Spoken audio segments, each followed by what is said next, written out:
Hello famille, bonsoir. C'est toujours votre éleveur ivoirien. Sais-tu qu'il existe 7 branches dans le domaine de l'élevage?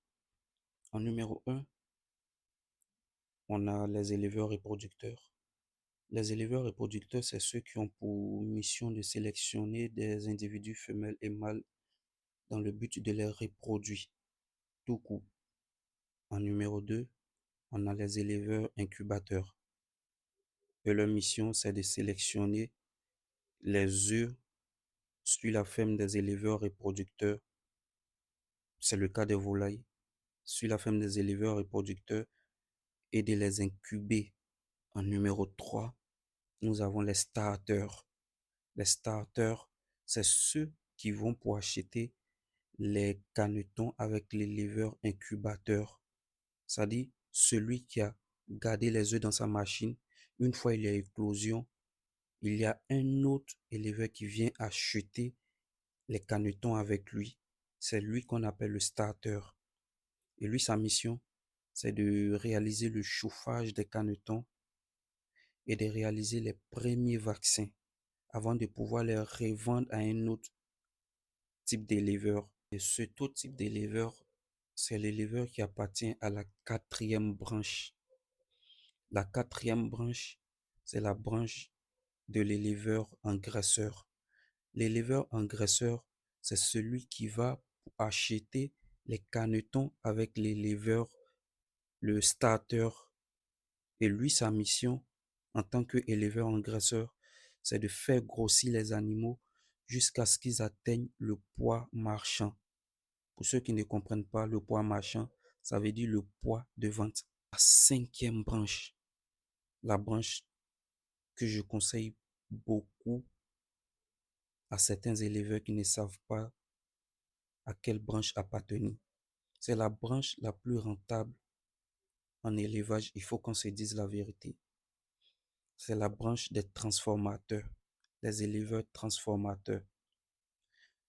Eux, leur mission, c'est de venir acheter les animaux. Moi, je prends toujours le cas des canards, vu que c'est ma spécialité. Il va acheter les canards avec l'éleveur engraisseur une fois qu'ils ont atteint le poids marchand. Lui, sa mission, c'est de réaliser l'abattage, la transformation. Quand on parle de transformation, soit c'est de transformer le canard frais en canard fumé, ou même faire des confits de canard et autres. Lui, son travail est très simple. Il n'a pas d'aliments à payer. Tout ce qu'il a payé, c'est le transport et faire venir sur son site d'abattage et de transformation. La 6e branche, c'est la branche des éleveurs commerciaux. Les commerciaux, ils peuvent appartenir à n'importe quelle branche de l'élevage et en même temps appartenir à la branche 6 dont on parle qui est la branche des commerciaux. Les commerciaux viennent acheter soit les sujets vivants, les canards vivants ou les canards déjà transformés. Et ils vont pour revendre, remettre sur le marché.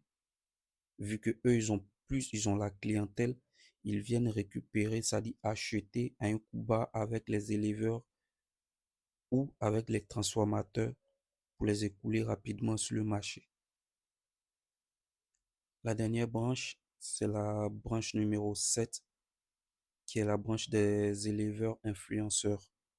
Les éleveurs influenceurs, c'est ceux qui vont utiliser les différents réseaux sociaux pour inspirer et pour former des jeunes ou des personnes qui aimeraient investir dans l'élevage. Les éleveurs influenceurs appartiennent à n'importe quelle branche de l'élevage. Eux, ils vont utiliser leur spécialité pour former, pour apprendre, pour inspirer des personnes qui aimeraient bien se lancer dans le domaine de l'élevage. Famille, nous sommes à la fin de cette première vidéo. J'espère qu'elle vous a plu. N'oubliez surtout pas de liker, de vous abonner. Dites-moi en commentaire à quelle branche de l'élevage vous appartenez. À bientôt. Prochaine vidéo la semaine prochaine.